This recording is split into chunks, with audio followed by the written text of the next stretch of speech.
Into the side of the mic. This is the side of the mic. I know. I'm just joking. Am I doing it? I'm just joking.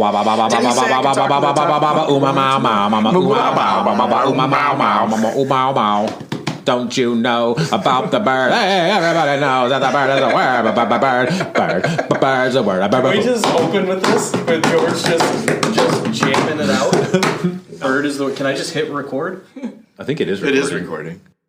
Welcome everybody to Bobby Talks, ... Those dots are there to tell you that there's always more to the story. Today, the story is I'm sitting with the heartbeat of the American education system right here. Public school teachers, ladies and gentlemen.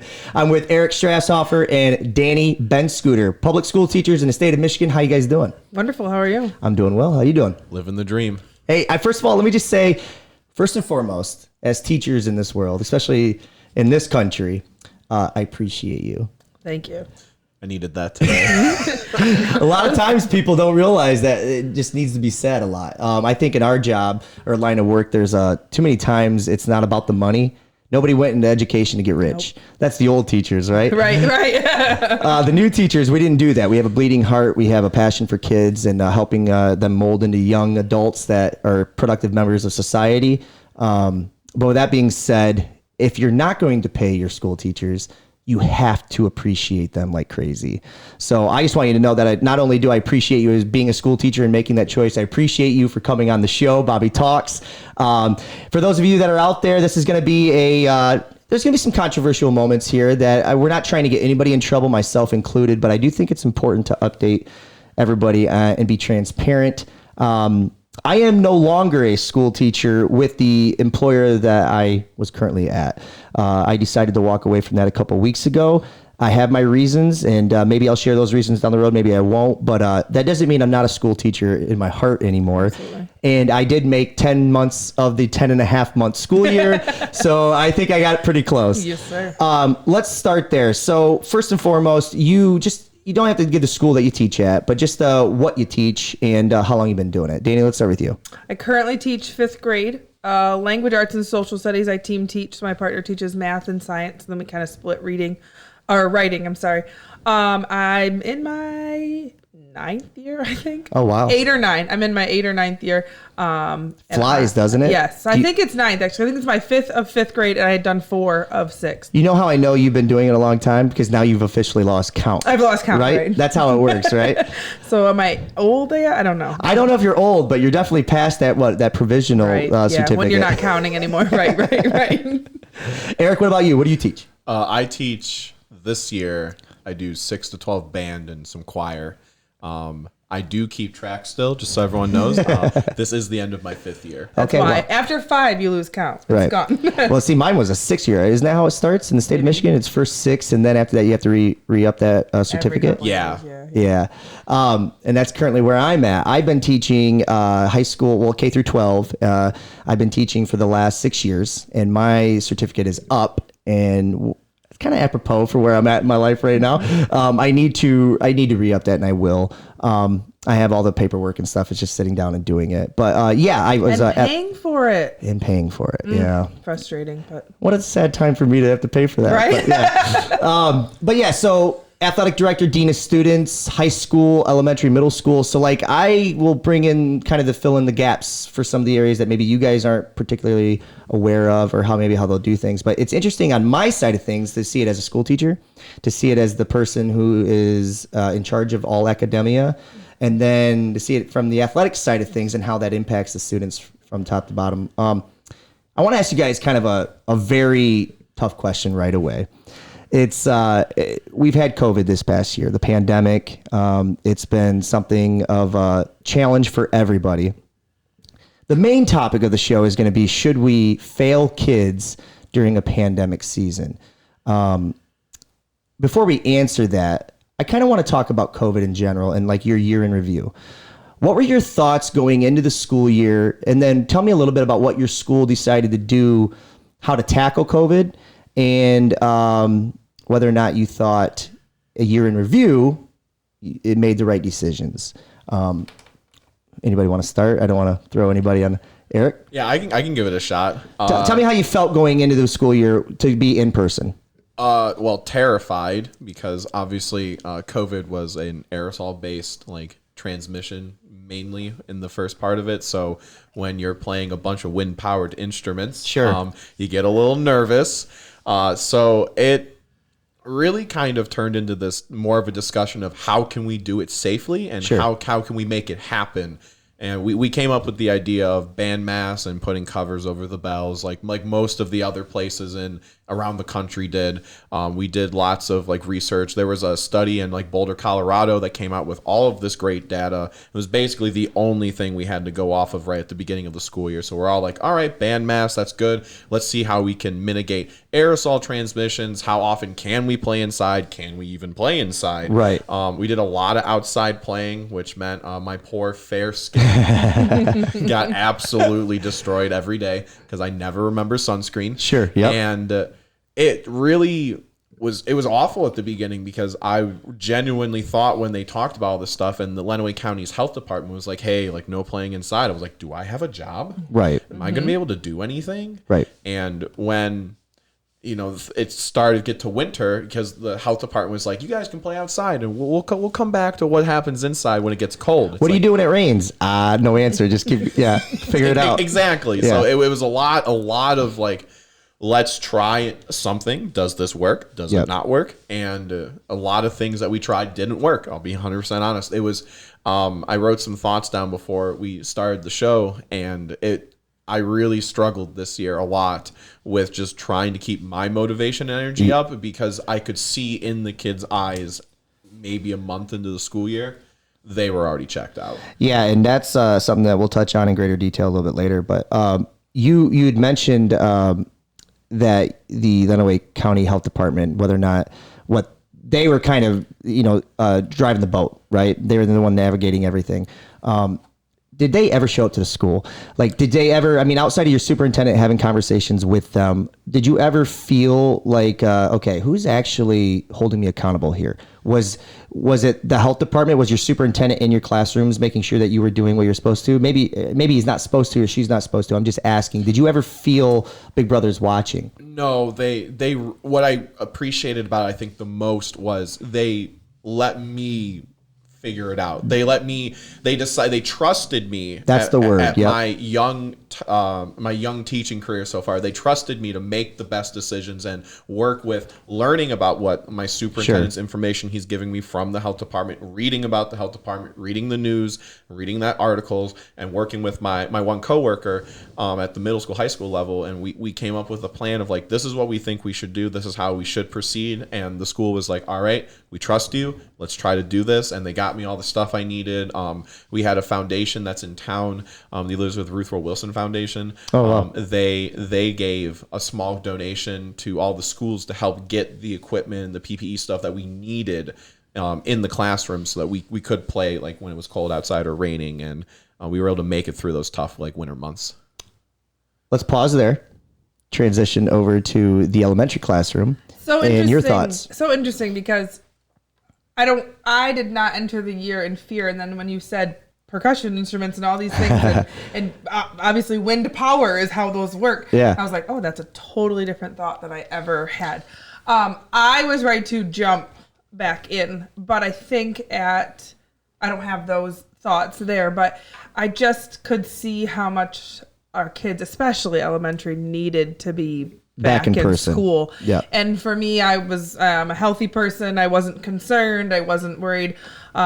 My biggest fear, I think, was, gosh, these masks are going to be so hard to keep on kids. In the beginning, super easy. Yep. Kids wore them all the time. That's gradually, pushed down. They're still wearing them, but it's more of a fight. My biggest thing was, the change in classrooms, classroom sizes. So my partner and I teach 5th, and that was the biggest amount of students that wanted to come back. Oh, really? Was 5th grade? Yes. Okay. So our rooms were upstairs. Both, if you're going by square footage, could hold about 17, and we had 46 that wanted to come back. So I moved to our young 5s room, which was bigger square footage, but like half this ceiling. So it feels very large with 15 5-year-olds in it, but not 20 5th graders, right. my height, because I'm no taller than them. Right. And then my partner taught from the library. Really? And her square footage without disassembling the entire library was 26. So you two are the only 5th grade teachers, right? At our building, correct. At your yes. building. So remember, we have 4 elementaries. So both, I believe that by end of fall, almost all of 5th grades in the buildings, someone was teaching from the library. So give me kind of because I agree. I was under the same boat that we got to get these kids back in school, right? We need to do as best as we can as leaders in the classroom to, especially in my world, I'm a gym teacher, right? A physical education. How am I going to do that in my world? Then there's the whole debate of whether or not kids should be wearing masks back in August and September on their face while they're doing physical exercise. What are the long-term effects of that? You know, I'm not a proponent of hysteria. I like to kind of know what I'm talking about beforehand. You know, there's occupations in this country that wear masks all the time, and I have no proof that there's any long-term effects that they can't, especially in the medical field and the health field, right? They're not collapsing and falling over as they're driving home and things of that nature. Now, it's a little bit different when you're doing strenuous exercise and work, but they also have in other parts of the country, they use those oxygen depreciation masks to try to, to build your stamina towards that type of environment, so like if you're in a higher altitude, you're more apt to be more athletically tuned. I'm rabbit trailing here, but my point is that was kind of my thought process, is how are we going to do this in a PE world? But I thought the same as you, and I'm assuming, Eric, did you want to come back in person, or were you thinking maybe this is best in my environment virtually? Because I thought we should come back. I thought it was best for the students. I didn't think we should come back. No, okay. No. And I thought that until March. Oh, interesting. Probably. I genuinely was like, I think this is not a good idea. Clarification real quick. You thought that until March, and then in March you're like, it was a good idea that we came back, or March is when you thought that's when they should have started coming back, was March? March is when I changed my mind. Okay. Because it's kind of funny. One of my yearbook staff teacher, she sent an email out this morning, was like, hey, we're trying something new with the yearbook. We want to ask every teacher a question, and you're more than welcome to answer it if you want. Like, try to give me by tomorrow. And I was like, okay. So I looked at the question, and it was, what has teaching in a year in a pandemic taught you? Right. And the answer I'm going to submit probably tonight after this is breaking news, ladies and gentlemen. Spoiler alert. Yeah, you heard it first here on Bobby Talks. ... And I'm gonna say that I learned that I needed my students as much as they needed me. That is a very true statement. Yeah. I can't tell you how many times, like this year particularly, because it was so tough. I needed their positivity. I needed their assurance that like they're happy, they're doing things. I needed to talk to them. They needed to talk to me. I had a ton of I taught a virtual choir for 2/3 of the year because we're on trimesters. Interesting. And we had a 20 or 30 minute Teams meeting about the kids were like, I'm afraid of coming back to school because I'm afraid of people now. Right. And they came back, and some of these kids have transitioned fine. Flourish. And some of these kids have struggled. I had kids email me about after school rehearsals. They're like, I'm afraid to come to these rehearsals. Like, I just don't know if I can be around people for that long. And I really got worried about that because I wasn't thinking way back in August, right, when I was saying, oh, we shouldn't be back in school now. Like, that we really should consider like just going virtual now. How much they needed that social interaction. Yeah, there are so many kids that are going to come back. Even the kids that stayed virtual all year, they're going to come back in the fall if they're not offering a virtual thing, which I'm assuming they're probably not going to. How are they going to transition back into school? Like, I'm really worried about some of these kids, and these aren't even like 5th or 6th or 7th graders. These are like 9th, 10th, 11th, 12th graders. I need to piggyback on that when you have a moment. Yeah, go ahead. Is our library room did not start full. But by the time... Oh, here we go. Yeah. By the time we were 3 to 4 weeks in, we had a revolving door. Yeah. And that's difficult, as a teacher. To get one new student throughout the year, that's okay. I can set you up, I can do whatever. But when you are transitioning these kids in, and you've got now here, you came in at 3 weeks, you came in at 6, you came in at 12, I had a kid start 4 weeks ago. Right. After spring break, because someone left to another school. To watch these kids come back... it takes a couple days, but then like we've had parents email us like, you do not understand the kid that is coming home now, the kid that was here, and these are 5th graders. So I think 5th grade's a horrible year for people growing anyway. I think it's very awkward. I think it's a very emotional. I think it's 5, 6, yeah, for sure. Yeah. But to put that on someone at home by themselves with their parents or their families, it's a whole different dynamic. So to watch these kids come back in fear. I don't think 5th graders maybe have as much fear as the older kids because maybe we don't fully grasp. But watching them just come back and just slowly like, oh my gosh, I'm out in the world again and I'm happy here and it's okay and their schooling is so much better. And I mean, parents are, even my kids who get quarantined, I can't catch them online to save my life. Right. And I can't say I'm blatant. I think that's hard to do. Right. And it's completely hard to do. The interesting thing is that kids are resilient, right? When they come back, like it says, there might be a 2-3 day hangover period, but once they kind of find their footing, they're off and they're running but I also think kids are echo chambers of what their parents are. And so a lot of the times when you talk about this fear, it's being mimicked from what they see in their house and what they hear, because they don't really understand what it is. They're just looking at the people that are their caretakers and how they're looking at the world. Are they afraid of the world? Are they too cautious? Are they the right amount of cautious? Are they, I've had kids, I'm sure you guys have, first day of school, kids walking in with Trump 2020 masks on their face. Good for them, but guess who are the ones that I have to tell to keep putting their masks on? It's those kids. Go ahead. Yeah. That's such a big thing for me as a teacher, right? It is not our job to teach opinions. And I know that's not what you're saying. Nope. But that has been really hard this year. Right. Because bite your tongue. Even my 5th graders, their opinions are pouring out of them that you can tell are media driven or TikTok home driven. TikTok. Oh gosh, the things on there. Yeah. But I was always honest with the kids.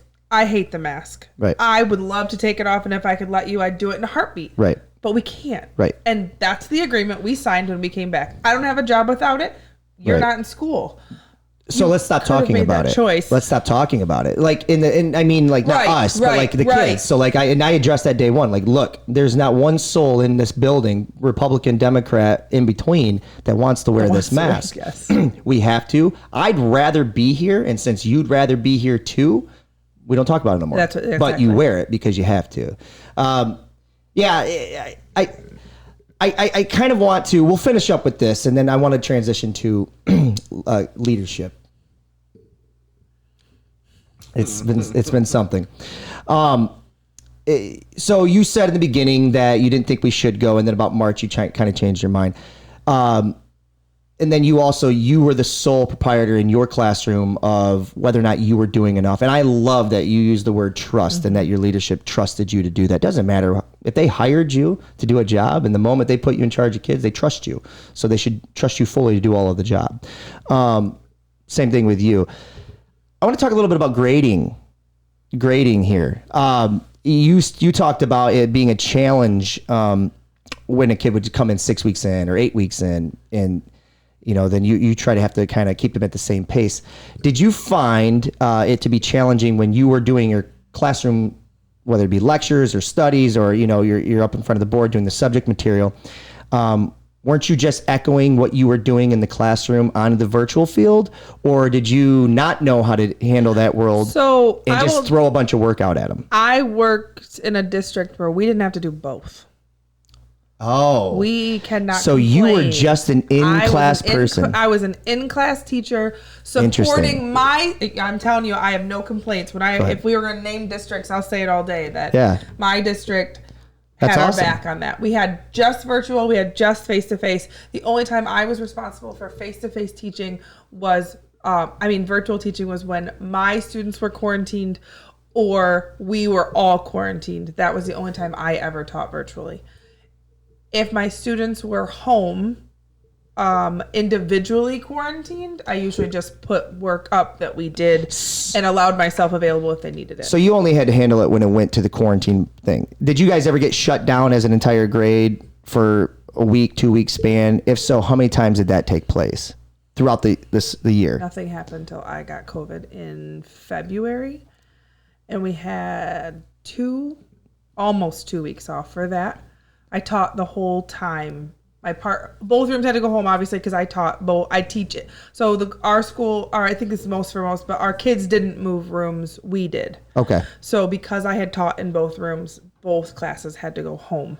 Oh, okay, gotcha. So myself, my partner, that contact and tracing. the kids Yep. all had to go home. We taught.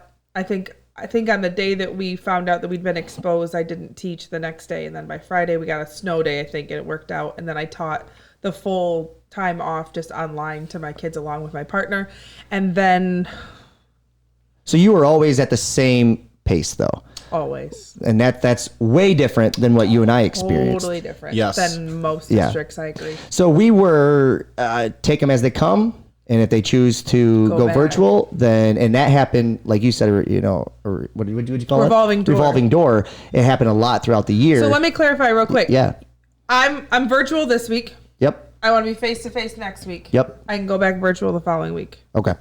Makes sense. I'm asking, is that how your Is that how your No. schools ran? So in our world, and then maybe I'm speaking for you, and I apologize, but I would have, let's say I start the week off with 20 kids in my class, and then by midweek, Joe Schmo's family decided that they want to go virtual. So now that kid goes virtual, and I have to have stuff for that kid until he decides or she decides to come back into the environment. Because we also have virtual kids that have declared from the very, very beginning of the year that are in my class. So like I have my class, and then I also have my virtual class. As a dean of students working with the teachers, I always told them, look, they need to mirror each other. So if they come in, there is no catch up. You need to somehow manage how to do that. And it's tough, but it's your job to figure out how to do that. You're the expert in the room. Mine, was a little different because I needed some type of documentation proof as a PE teacher, so I could give them some type of credit, but they were sending me videos. And the truth is they were probably doing the bare minimum, but I had to have something, right? Did I speak for you? Was yours a little different or similar? Because band and choir, they're so different. So unique to their field, yeah. It was almost like teaching 10 preps at the same time, because I had 5 classes Yep. and then 5 virtual sections of every class. Yep. And so I would have the in-person kids, I would run class like normal, as well as normally as possible. And the virtual kids just had a completely different class. And the middle school students I still teach virtually have a completely different class I'm teaching 2 different classes. Did they have to declare and stay that way for the year? Can they No. not pop and go? No, they went in and out here and there. Interesting. So I do think we're different in that. We asked in the beginning, declare virtual or not. We're asking you to stay for a semester. We didn't hold to that though. Right, We if didn't they wanna wanted to lose. come. So they had good reason to come or go. So we weren't like every other week. It I mean, was I like, had some families though that would declare on a Monday. By Thursday, they're back in person, and by the following Monday, they're virtual again. see, we didn't have that. And a lot of that was because it was just beneficial to whatever schedule, parent, whatever. I mean, that's we only had a very few amount of people that did that. That's a common thing right now, I think, though. Yeah, we had the same kind of designation. They tried to every trimester tell you, what are you doing, virtual Right. or in Yes. person. But they didn't then- make you hold to it. Yeah. But then we always had people leaving here and there, and it was rather frustrating at every junction that it happened. Well, the alternative, though, and I actually think that's the right model. I'm not sure that you can tell a kid, unless you did it by trimester or by semester, maybe you could, or by quarter, maybe you could, because it's 9 weeks. You're saying, hold on. I mean, you hold them to those classes like their electives that they choose for the entirety of that year. I think that's the right model, because the alternative is like Washtenaw County, where everybody's virtual all year.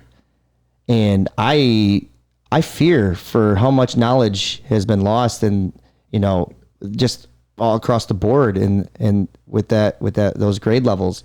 Did they come back in the second semester? I thought they were virtual all year in Washtenaw County, like the Ann Arbor public school systems. I'm not really too familiar with that, to be honest. I was just more raising my eyebrow. Like, do you really genuinely believe that was there I feel like Talk about the knowledge part. Yeah, I think that either way, there's been a loss of knowledge, whether you were in person or virtual. Sure, but if you compare that to one that hasn't been in school all year versus some that were in there for half a year, I still think I think you learn more in a day span when you have routine, when you have structure, and you have your classes in person with the expert in the room versus. I agree with that. So I don't think that they got our teaching as much. Like, the cool thing about Adrian is you had the teacher, but they still were using a program, and that teacher Right. was there to support. Those that would get on the program. Correct. There's the downfall. Right. If you got on and you worked like, I know a 6th grader who she finished early. That girl Right. worked her butt off. It was more work than we were doing in the room. This For sure. pandemic has caused some kids that were or normally great students to come up with bad habits, and all of a sudden their grades, and this is why we're here, their grades were showcasing being impacted by it. Finish your thought, and then I want to ask the big question. I just feel like we lost knowledge no matter which way we talk about it, and I genuinely feel like and this is kind of where, like, I said in March, I changed my mind. It's like a half truth. I kind of changed my mind because there's a little seed in the back of my head that says if we had just made a decision to do one or the other, We would have been better off. I think we would have been better off if district by district, and it could be different. Like, you could do the hybrid model. That's fine. And Sure. like whatever model is going to work best with you, like who you have in the room, because we talk about expertise and power in the rooms. Yep. So if your staff was comfortable doing full virtual and that's what they wanted to do all year, I think we could have made something really cool. I think if we would have picked being in person the whole year, I think that would have been great. I feel like part of the reason we lost everything like that was, we're talking about students who typically do very well. Well, in the high school level, we lost everybody for 3 weeks. Yep. Right at the end of November. Yeah, we did too. Yeah. And, well, everybody did in the state. Oh, that's right. That's High correct. school. Yep, that's right. We were shut down. That's right. Big Gretch said, Yep. it's over. Big Gretch. Take 3 weeks off. And I think that was part of the problem was Right. these forced closures, that structure that we keep talking about Right. of that room. It was lost either It was way. just, no matter what, it was just gone because everyone that was like, oh, I'm going to stay in person. Well, now you're not. How are Right. you going to And adjust that to was what a lot of parents said. We can't do the back and forth. I can't have my kid in school 1 week working and then the next week I can't have him off. And thankfully at the elementary level it wasn't as bad, but high school it was often, right? Yes. Like the 3 week forced one, but I felt like the quarantines were much more for high schoolers as well. Oh, interesting. Ours was pretty throughout the board. Okay, K through okay. How was- we've had it really was fascinating to look at the data at the school, and because they changed how middle school operated. They put them in pods, so every grade level was Yep. in their own Their own little self-contained pod, yep. classroom. So if one kid might have had COVID, they just pulled the whole class. Yep. And that's what they did, I think, majority places. But Yeah. then the high school, they didn't. Right. They didn't put them in pods, and so You couldn't. You can't. We had so much I don't know if the correct phrase is cross contamination, but there was just so much of people intermingling with each Right. other that I think at one point in like the beginning of March, we had maybe like 80 high schoolers out. Yeah. So I have a question. When a high schooler, so we're in the same high school class, I come down with COVID, does that whole class go? Or because If you you're in sat this, near me? if you're in the same class, the class is gone. That changed recently. So but-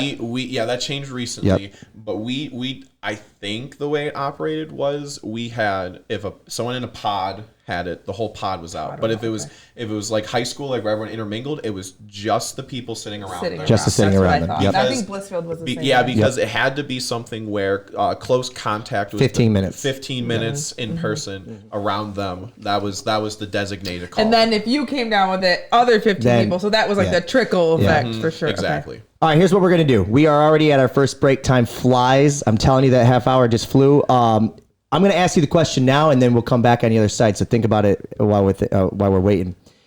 Should we have failed kids during a pandemic?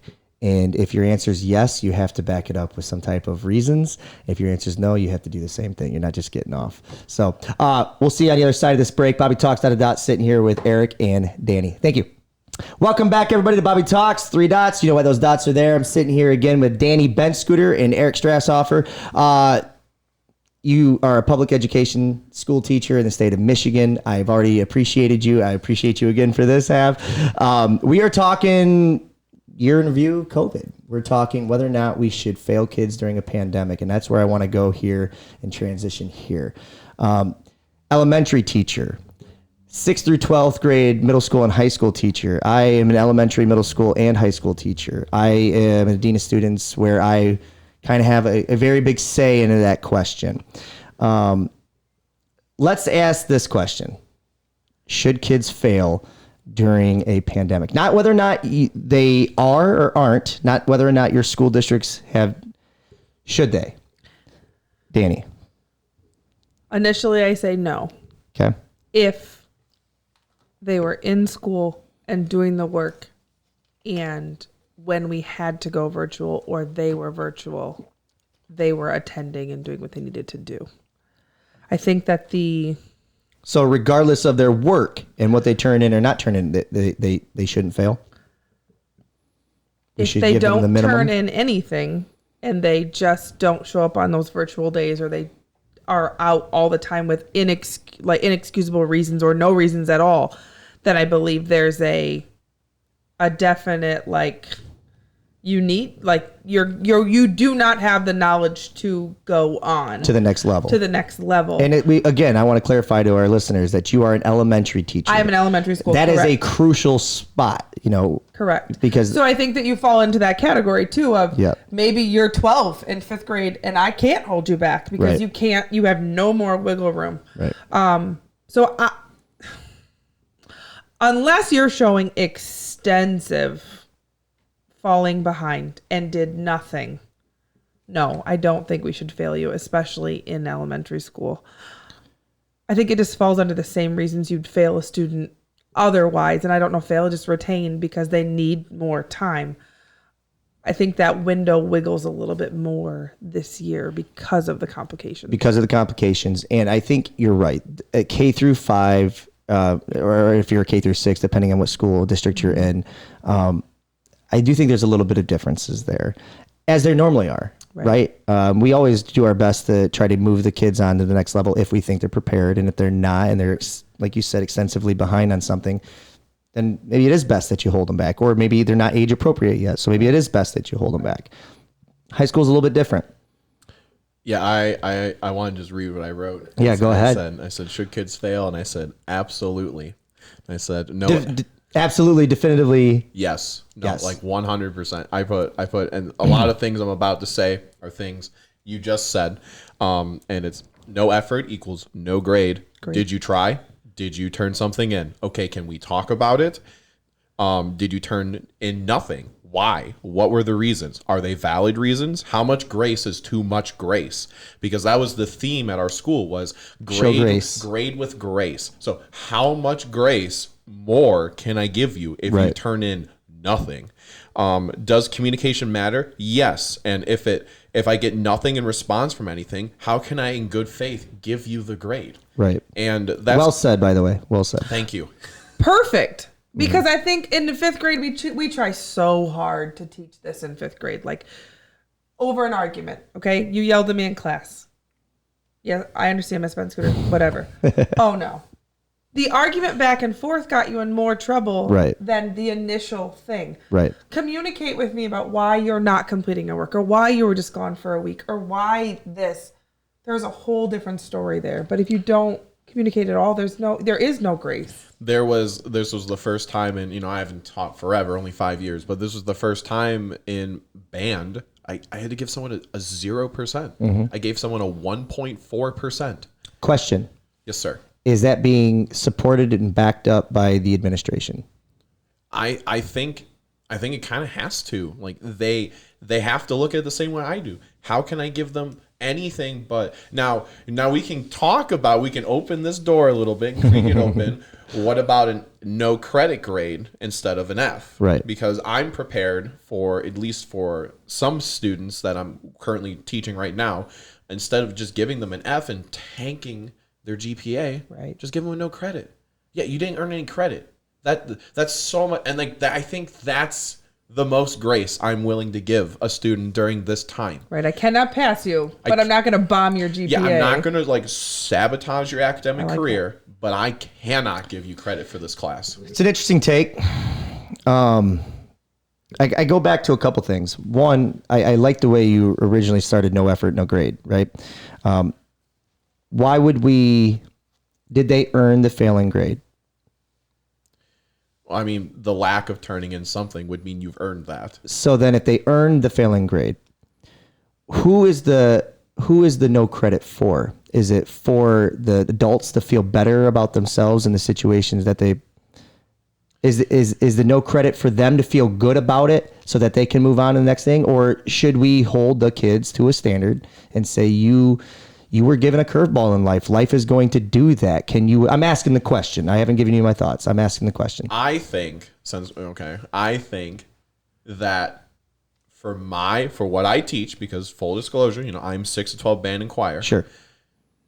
No credit is the solution I'm willing to give some of these kids, because my class isn't academically like yes, you are required to take some and we all get into this leeway of like how important are arts and cool. Of course I think arts and music and choir. You've made a career out of it. You made a life out of it. Yeah, here I am doing the thing. And I think obviously it's super, super important. But this whole like pandemic, let's look at this, let's open the hood a little bit, let's talk about these things. I think for my particular cases, for my particular skill sets, there's no reason for me to give a kid an F, because like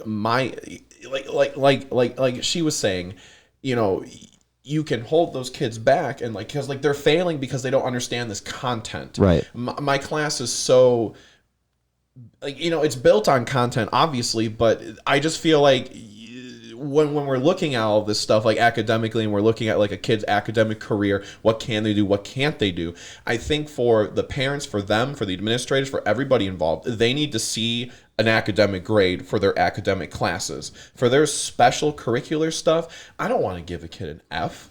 Like, you can't fail band. You showed up to band. You tried your best. You played. You did because whatever. It's an elective, is what you're saying. It's an elective where they get the choice. They have these skills. They chose to take the class. Yeah, they're not gonna like. Are you willing to speak on math?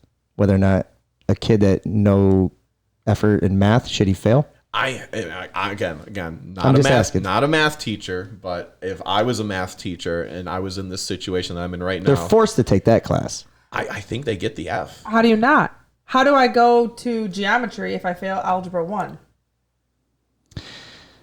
How do you know what I mean? Well, that's what happens every day. I mean, every day, especially in our school district, you get moved on, and then you try to find a way to credit recovery that along the way. So do you not do credit recovery with that same class?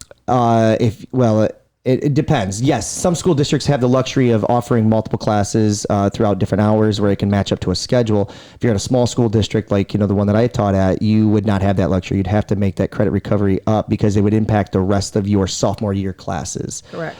So you would have to do it online or find a way somewhere down the road when your window opens up to have more. You lose an elective to gain that extra math.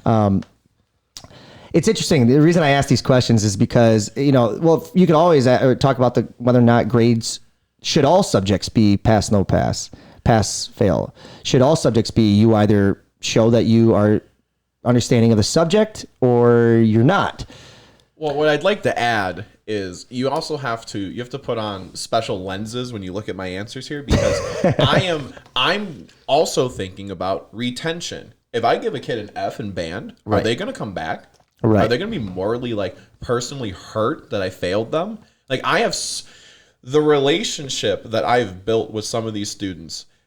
I don't know if they recover if I just gave them an F. But not to cut you off, and I apologize, but don't you have more? Wouldn't you think that would make you a little insecure with your relationships with your students then? That regardless, what I've learned is that I can discipline a kid and be madder in hell at them, and within 2 hours later, that kid is still talking to me, or that kid is looking to get my approval again on something else. So it's not necessarily the grade that's going to stop them from coming back to band. It's the relationship with you that might make them come back, regardless of the grade you give them. And maybe bringing up the relationship with my students isn't what exactly I'm trying to communicate across from here, but I just really, I'm stuck and I'm kind of sold on this idea that for my particular classes and what I do, I just really... it's not that they didn't learn anything in my class. Like they still sang, they still played their instruments, they still did stuff. I'm just more looking at these virtual students who have made either a decision of, and I agree with, I want to agree, but I don't really want to agree because like I'm the teacher. Like, they made this choice where they said, okay, I'm looking at my virtual schedule. It's too hard. I have my band credit already. I have my arts credit already. Right. I'm just not going to do it. Right. And I had a lot of kids make that decision. They were like, I'm not going to take band, and they just took the 0 or 1%. I gave them no credit because it doesn't fit with what they're trying to do, right? Exactly. Right. Virtually, especially. They kind of took my class. If they were virtual, they took it as kind of like I think I'm just going to like take a study hall this hour or like whatever. And like I don't blame them. Yeah. I really don't blame them. I think that answer right there gives you credibility with your students though, because you're being real and transparent. I'm going to give you my answer. Beginning of the year, I asked some specific questions to my administration. We're in a lower SES status community. We provided hotspots and computers 1-to-1 to every single student K through 12. Wow. And we had contracts on them until mid-June of this year for those hotspots. So every kid had access to a computer and the internet. So you've removed the excuse. Same with us. Right? Same with you. You've removed the excuse. And that was every kid, regardless if you chose to come in person or if you chose to be in virtual. We had enough for every student, even if you came from a more affluent environment. We bought it, had it ready to provide unless you did not need it. And we had a spreadsheet and we checked off all the boxes. So my question was, and I asked this back in August, are we going to fail kids? Because I kind of want to know, because I'm the one that does credit recovery. I'm the one that does weekly eligibility reports. I'm the one, how do you do a virtual learner and still have, him play sports? And how does his grades show up and how does that impact? And, just asking these questions. And my initial response was, yes, if we're providing them all the resources to, be successful, no matter what happens in life, they need to be able to, we all got shut down here. We all had to hit brakes. We all had to call an audible on our life and somehow find our mental health and get it back to where it needs to be. And this, if anything, this has proven to us that if it can happen once, it could happen with another virus or another thing down the road. You never know. We're very fortunate to have lived as long as we did without something like that. Long-winded answer. I said, yes, we should be failing kids. First semester, that was what was given to the teachers. We are going to fail kids. So that means there's deadlines. And as teachers, you got to hold kids to deadlines. It doesn't matter if you are virtual, if you're in person. You had deadlines to meet. Students, you're communicating with them. They had to show proof. I remember in December, I called when we all shut down, and I had to go to work because we had K through 8 in the building. I called every kid that was on the failing or that had a D or an F on our list, and I called them every week, their parents, and said, just want to let you know that your senior who needs this credit is failing. Your senior is failing this class, and we only got 3 weeks left. We only got 2 weeks left. Oh, we have 1 week left. Then they failed. And there was a higher number than normal that failed. That is true. I have a question. Go ahead. We're still talking about children. I know we are. So where are the parents? Like, that's my struggle. And because you called parents, right? Yep. I'm giving you the heads up. I want you to know this. Yep. And I sympathize so much with some of my kids who, and I'm not saying we have bad parents. I'm not saying that. They got they're trying to work. They're trying to survive. Yep. They're trying to do all these things.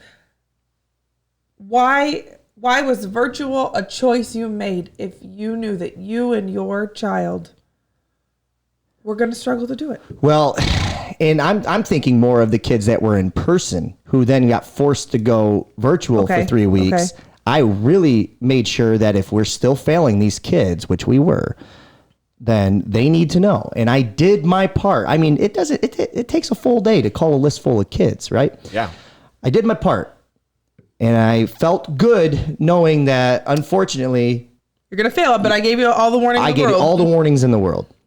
We get back from winter break. and the phone calls start happening. You're going to fail my kid. You're going to fail my kid. My kid has never failed these classes before, yada, yada, yada.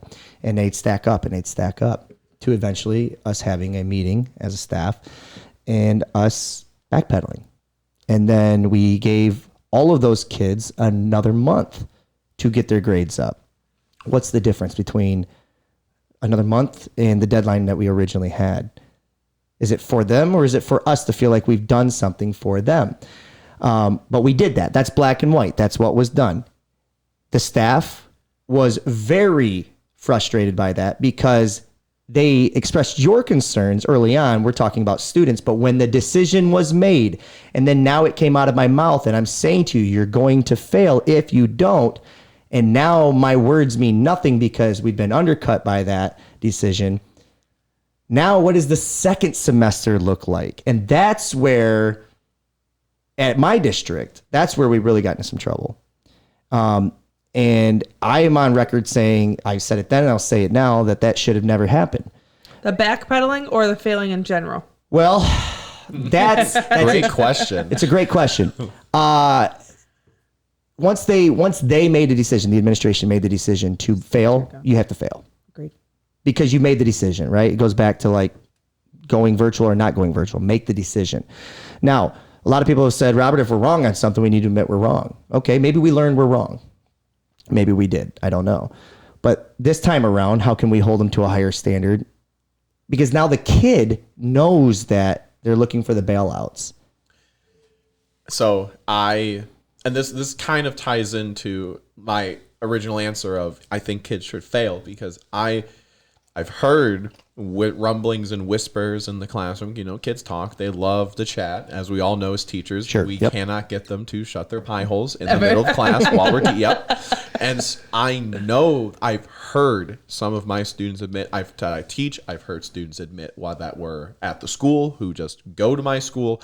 They were like, oh, I know I'm going to get this grace. I know I'm not going to like. Oh, they know. Yeah, they know. And that's why I want to say, okay, so you know what you're doing. Right. You deserve your consequences. Right. And that's why I'm willing to go as far as no credit, but I just want you to know I know what you're doing. Right. We all know what you're doing. You're trying to find what is the bare minimum thing that I can do to get done with this and move on with my life. Because let's be honest, even as adults, we sometimes try to find what is the least path of least resistance. Is the keyword Yes. there, though. I am afraid that we are creating in all of this everyone to find the easy way out. Right. It's going to be the norm. There's always going to be another way. It's always Well, they're always going to be bailed out on something, and that's not true. correct. So you look at, I talked to my fifth graders about, I am totally open that I'm the teacher that took a test 7 times to pass to get my language arts in 6th grade. And I'm the teacher that graduated high school, the 298. Yeah. Well, first I learned, man, I needed a lot more money to go to college without coming out debt-wise, right? Yep, And my yep. grades would have helped that. Yep. But I was all about sports, so that's where Me I got too. my scholarship. Yep. Not enough, though. Still, I went to Siena. Sorry, sports scholarships back in 2005 at Siena didn't cover much but books. So, but that was a good scholarship. But you were at the thankful for time. that, yeah. So I can't go back and say, oh, I need to change these grades as a senior, or I can't go back as a freshman in college when I was told I had to redshirt and my first semester was horrible because I was literally devastated.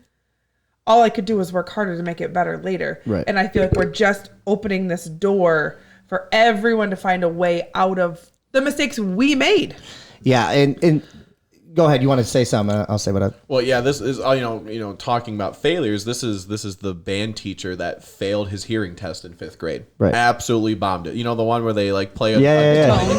yeah. I was wrong on every answer. They had to call me back in and make me take it again. They were like, "Are you sure you're hearing that right?" And I'm like, "I don't know, man." Just tell me what I heard. That is funny. And I think we're all on the same kind of track of thinking here, where my questions are more not for like, I mean, this school year's over in 9 days. Like, Right. let's call it what it is. You got way more than me, man. I got 4. My summer vacation started 2 weeks ago. I don't know what we're talking about. Don't flex on me too hard over here. So my questions all turn towards what does next year look like? How much? Because we talked about grading with grace this whole entire year, and like what Now we're talking gonna about- overcorrect. So how hard is too hard? How much not grace is Right. worth it? And I think that kids are still going to be looking for all of these little like loopholes. But that goes back to my point though, is that your words have to carry weight. They have to matter.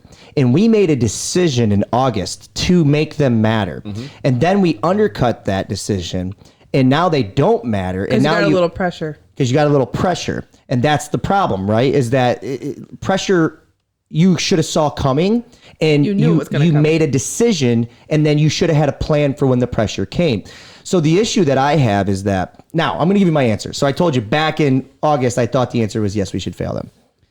When I started seeing how the leadership side of things from government, from the health department, how it started playing out.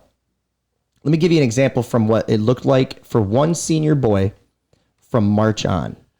Okay, we're just talking in his last 10, 12 weeks. Of the last 10, 12 weeks, he was quarantined to no fault of his own 3 different times for 10 different day spans.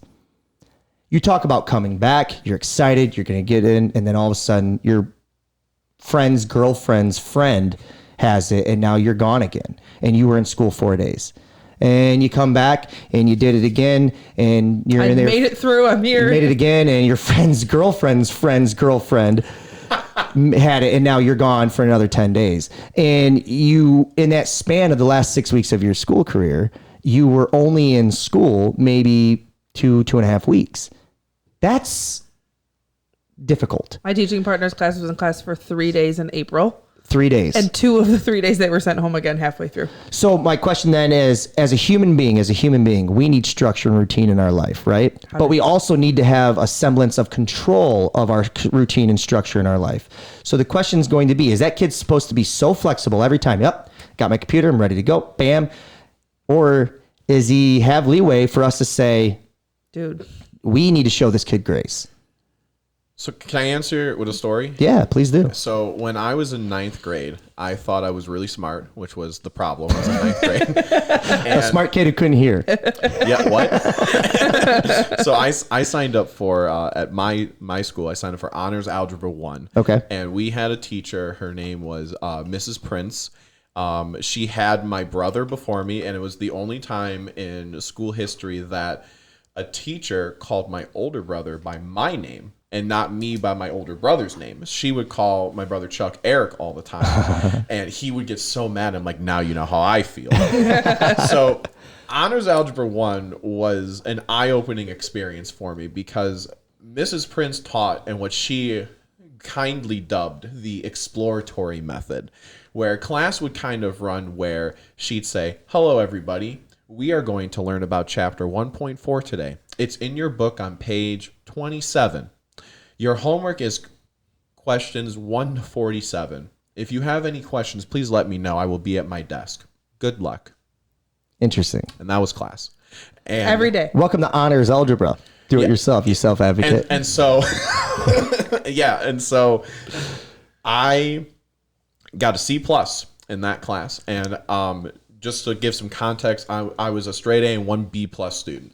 And I got a straight D- on the last final exam because I was told to teach myself Honors Algebra 1, which, number one, I wasn't great at math, and number two, I wasn't a teacher yet, so I couldn't teach myself. And I reflected on that time I had in that year with teaching virtually or just in this pandemic this year, which with that class. So we get back to your story of your senior, and he's dipping in and out, which is okay. I understand, but at some point, how much teaching are you expecting yourself to give this kid? Like you're making it sound like every time the kid leaves, like there's just Zippo on his plate. Like he's not responsible for anything. No, he is. The question is, does he get bailed out? Was the question because of his situation outside of his control? Yeah. And you know, and we've talked about, we're kind of circling around the idea of there in life, when you're an adult, there is adversity, there are curveballs, there are fastballs, there are changeups, there are all kinds of different things that are going to be thrown at you. And, you know, we talk about, you know, in like, what is it? Like in baseball, you have like 300ths of like a millisecond or 300ths of a second for the batter to recognize what's happening with the ball before he decides to swing or not. Even less in softball, by the way. Even less in softball. That's insane.